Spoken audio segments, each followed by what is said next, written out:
예, 안녕하십니까. 오늘 새해가 됐는데요. 새해부터 좀 안 좋은 소식을 시작을 해야 될 것 같습니다. 오스템 임플란트의 한 임직원이 1800억에 해당되는 돈을 횡령을 했다. 10월부터 횡령을 했고, 그 돈을 가지고 동지세미캠의 주식을 매도하면서 차익을 노리려고 했다. 요 점이 이제 발각이 돼서 거래 정지가 당했습니다. 이런 거래 정지를 이건 무슨 뭐 일개 직원이 했는데 어떻게 이걸 내가 아냐라고 하는데, 제가 앞에 서두에서 예전부터 말씀을 드렸던 것처럼 이런 종목에는 다 흔적이 있다. 이런 것들에게 지뢰를 피하는 방법이 있다. 그 내용에 대해서 좀 설명을 좀 드려보도록 하겠습니다. 그거는 좀 드려보도록 하고요. 제가 뉴스를 잠깐 보도록 하겠습니다. 자금관리팀에서 근무하던 잔액증명서를 위조해가지고 회사 돈으로 동진세미캠 주식을 1430억원어치 매수를 했습니다. 이때 막 이슈가 있었죠. 그랬다가 10월달에 했다가 11월, 12월에 손절을 한 겁니다. 어떻게 보면은. 그래서 손절을 했고 1112억 매도했고요. 아직 이제 280억원어치 보유 주식을 갖고 있다, 이렇게 예상을 했는데요. 이제 요거 때문에 이제 뭐가 문제가 되냐면은 이게 이제 나중에 처분이 될 거니까 그런 거에 대한 리스크 또는 이제 불안감으로 인해서 아시다시피 이 보시면은 전체의 1800억이라는 것은 자기 자본 대비 91%에 해당되는 거다. 그래서 저는 좀 이해가 안 되는 것이, 이런 것들을 봤을 때 어떻게 이거를 횡령을 했을까, 그렇게 허술했을까, 이런 생각이 들기도 합니다. 네, 그 것들을 좀 우리가 살펴보도록 하겠습니다. 오스템 임플란트는 예전에 그 실적이 좋다고 해가지고 좀 관심을 가졌던 종목인 건 맞습니다. 그런데 제가 이거를 선을 그었던 것 중에 하나가 뭐냐면은 이 기업 분석에 대해서 말하는 내용 중에 하나가 있습니다. 보시면은 일단 대주주 지분을 좀 보면요, 여기서 보시면 대주 지분이 30%가 안 됩니다. 30%가 안 된다는 점, 첫 번째가 하나 있고요. 두 번째는 이 대표이사에 관련된 것이 예전에 그 횡령에 대한 것들이 있었어요. 여기 보시면은 예전에 그 횡령에 대한 내용이 있었습니다. 뭐 그것도 있었고, 보시면은 불성실 공시 법인 지정 예고가 또 있었습니다. 최근에 있었고. 그래서 이런 것들 제가 예전에도 제가 뭐 HLB 관련해 가지고도 말씀을 드렸죠. 불성실 공시를 하는 데는 어떻게 보면은 뭐 죄송한 얘기지만은 그 회사 자체가 정신을 못 차린 회사예요. 가만히 두겠습니까, 그거를? 불성실 공시를 하도록 그렇게 허술한 모습을 보였다, 그게 볼 수 있고요.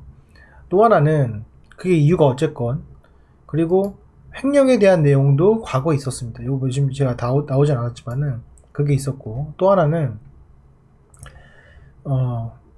매출액 대비 지금 부채 비율을 좀 보게 되면은, 부채 비율을 보게 되면은 이게 400%예요. 300%.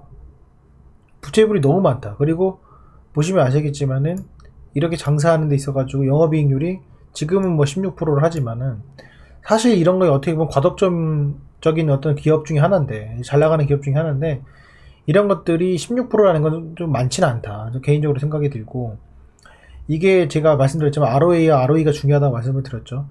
이 차이가 지금 몇 배 차이냐면 5배 차이 납니다.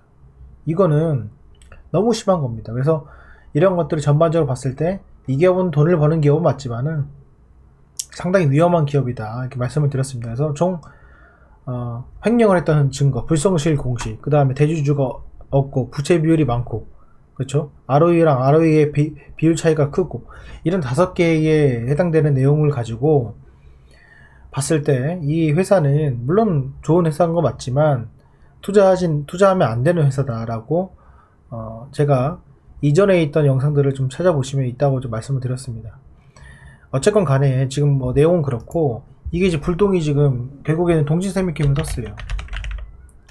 이게 불똥이 일로 텄는데 사실 오늘도 올라가도 모자를 파네. 이게 지금 밀려버렸습니다. 근데 뭐 이거는 언젠가 재평가를 받겠죠. 재평가를 받는데 안타까운 거는 여기서 고춧가루 뿌렸다. 그래서 뭐 당분간은 좀 하락폭이 있을 수 있겠지만은 그것이 어떻게 보면은 추후에 또 기회가 될 수 있지 않을까 이런 생각이 들어요. 왜냐면 동시세미캠 같은 경우에는 지금 시총 자체가 시총 자체가 어느 정도 반영이 돼 있긴 하지만은 영업이익을 보시게 되면 한 1,500억 정도 1,500억을 봤을 때 시가총액을 보면은 지금 현재 수준이 어떻게 보면 5만원 정도가 적정주가에 해당되는 정도까지 오버슈팅이 나왔어요. 그래서 그런 거 대비 좀 빠지기 때문에 제 생각에는 빠지면은 뭐 좀 더 빠질 수 있지 않을까라는 생각이 들고요. 그거는 뭐 이제 주주분들의 문제고, 어쨌든 간에 이제 오스템 임플란트를 갖고 계신 분들은 뭘 기다려야 되냐면 그 돈이 다시 자금이 회수돼 가지고 정상적으로 돌아갈 때까지는 우리가 봐야 된다. 그리고 저는 개인적으로 10만원까지는 감수를 해야 된다. 저는 그렇게 봅니다. 그래서 이게 아마 재평가를 받을 거예요. 지금 이렇게 올라간 것 자체가 지금 거래량도 없는 데다가 그랬지만 회사의 안정성 자체가 흔들리기 시작하면은 재평가를 받아요. 그게 저는 뭐 공격적으로 봤을 때는 10만원이라고 말씀을 드리지만은 좀 더 보수적으로 봤을 때는 9만원까지 충분히 가능한 위치이다. 이렇게 말씀을 드리고, 제가 판단했을 때는 만약에 저라면 거래가 재개된다면, 제 생각엔 거래정지 상장 폐지는 안 될 것 같아요. 근데 거래가 재개가 된다면 시초가에 매도하는 것이 가장 현명한 판단이지 않을까라는 생각을 하고 있습니다. 그래서 왜냐면 지금 거래량도 별로 없기 때문에 이런 것들은 그냥 쭉쭉 빠져요. 이게 하루 이틀 만에 빠지거든요. 그렇기 때문에 시초가가 가장 중요한 포인트가 되지 않을까 이렇게 생각이 듭니다. 네, 이 점 참조하셔가지고 투자하시는 데 있어서 조금이나마 위안이 되고 도움이 됐으면 좋겠습니다. 네, 오늘 영상은 여기까지 하겠습니다. 감사합니다.